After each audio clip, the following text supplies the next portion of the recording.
This video is sponsored by Skillshare. Hey, what's up everyone? My name is Nigel, and in today's video I thought that we would revisit a video that I did last year, and that is how I shoot my YouTube videos, and also show you how I shoot my B-roll stuff, and then how simple my color grading process is for my A-roll. So here we are on the part of my office that I've kind of landed on as far as doing my A-roll talking head portions of my videos.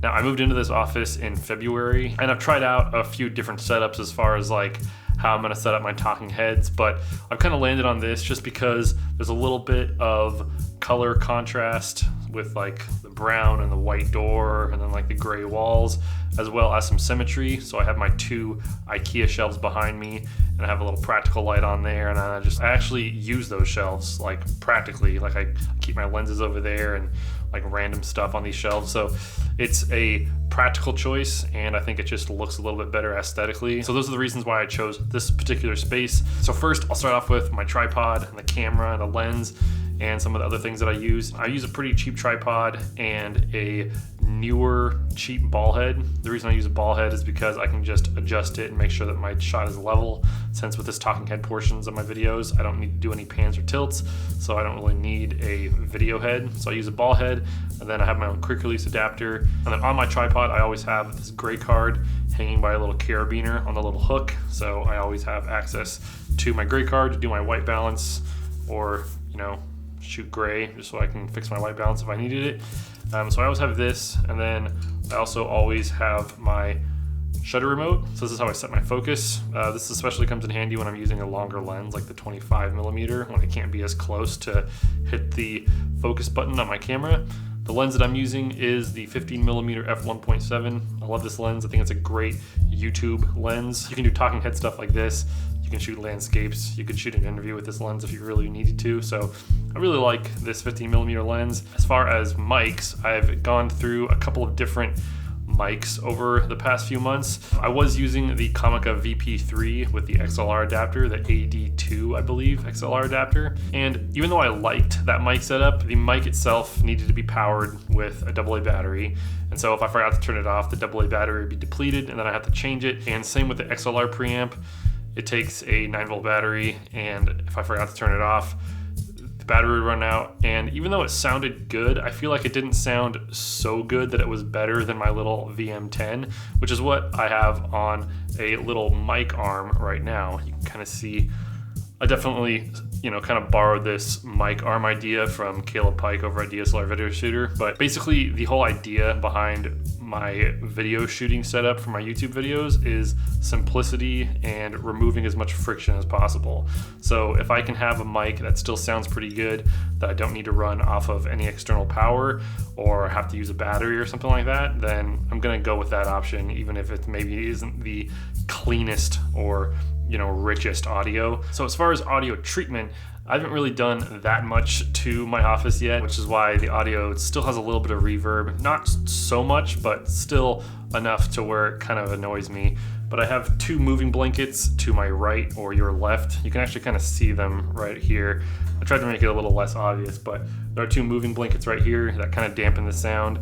And then I have a rug under me, which is helping absorb a little bit of the sound as well. And then I have a few strategically placed foam panels on the ceiling just to help dampen the sound from the ceiling as well. But yeah, I still have a lot to do as far as the audio treatment goes. But yeah, that's definitely something that I'm still working on. So before we go any further, I do want to thank the sponsor of today's video, which is Skillshare. Now, if you haven't heard of Skillshare before, basically it's an online learning community for creative people. They offer thousands of different really inspiring classes on filmmaking, photography, design, productivity. One that I would definitely recommend, especially if you're into the type of content that I make here on this channel, is Filmmaking on a Budget by Simon Cade. Now, Simon goes through his whole filmmaking process from gear to camera movement to lighting, and it's just a really good class. If you're a beginner filmmaker and you want to know more, I would definitely recommend that class by Simon Cade. And what's really cool is that the first 1,000 people who click the link in the description below are going to get a 2-month free trial of a premium Skillshare membership. And what's really cool is that even when that 2-month trial is over, an annual membership is only like $10 a month. So it's a really good deal. I highly recommend it. Once again, thanks to Skillshare for sponsoring this video.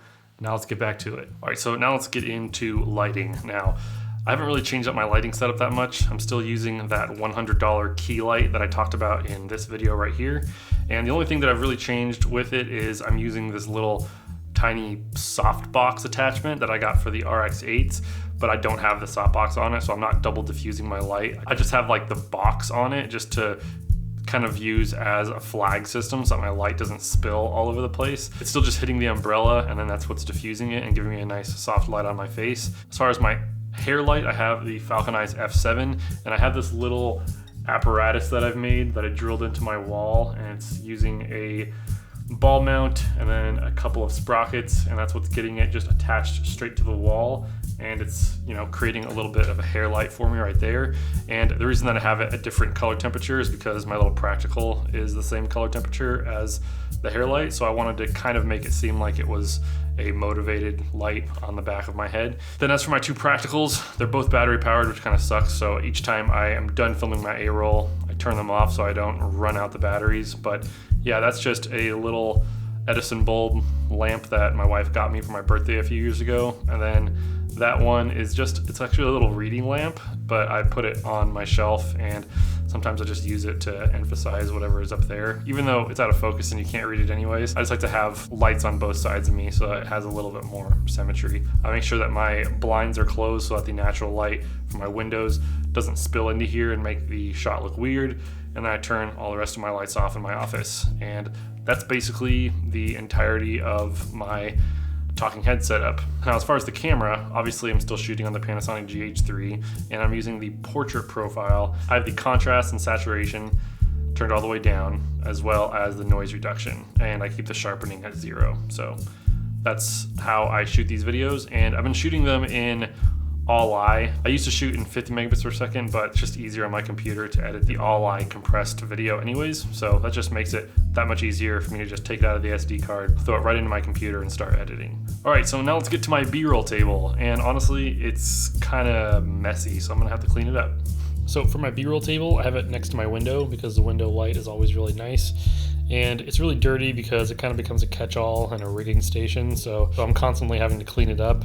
I use a few different things for my B-roll shots, like this little rotating display. It's kind of corny, but I like it, and it can handle a pretty good deal of weight on it too. For my all-black background, I have 2 foam boards gaff taped together, and then I unfold them to make a little black product area. For lights, I use this little Veltrox LED light, and I have this LED wand light as well. For shooting down tabletop type shots, I use this tripod attachment, which works really great, and it's actually not that expensive either. So as far as other shooting spaces in this office, I do have a paper backdrop system that I use. I think they're like 4 feet wide paper backdrops. And so I use those whenever I just want to change things up a little bit. I actually just got them, so you probably haven't seen a lot of the videos that I've shot with them yet. But yeah, I have it on a really cheap backdrop stand that I got off of Amazon for like 30 bucks. I'm gonna have all the gear that I'm talking about right now linked in the description below, just so you know. Oh yeah, these are Savage paper backdrops, and I have a black and a green so far, and I'll probably invest in a couple other colors as well. So the only other filming setup that I do in this office is actually just my computer desk. So we'll switch to that setup right now, and I'll just kind of show you how I color grade this talking head section of my videos. As far as color grading my A-roll shots, it's actually pretty simple. Instead of saving a grade as a preset on Premiere, what I actually do is I created a LUT, which is specifically designed to be used on my GH3 footage when shooting in the portrait profile, and I just add that LUT onto my A-roll shot, and it basically gets me 99% there. And the reason that I do it as a LUT and I don't save it as a preset is because in Lumetri Color, you can go down to the intensity and slide that intensity slider. So if I want it to be a little bit less intense or more intense, and it, you know, obviously adds a little bit more contrast when I do that, I can do it with the intensity slider instead of having to, like, you know, mess around with the other settings within Lumetri Color. That LUT is actually available on my website too if you guys want to check that out. And basically what that LUT is going to do is it's going to correct a lot of the things that my GH3 kind of has a hard time with. So my GH3 always has a magenta shift, and so I correct that by adding a little more green. Then I always desaturate the shadows, and it just gives me more of the look that I'm going for. So yeah, that's how simple it is. So yeah, I think that's it. That is how I make my YouTube videos right now in June of 2020. For right now, this is how I shoot my videos. And like I said, All the gear that I talked about is going to be listed in the description below, so you can go click that. Thank you again so much to Skillshare for sponsoring this video. If you enjoyed this video, what you can do is click right over here and check out some of my other videos. Thank you so much for watching, and I'll catch you all later. Bye.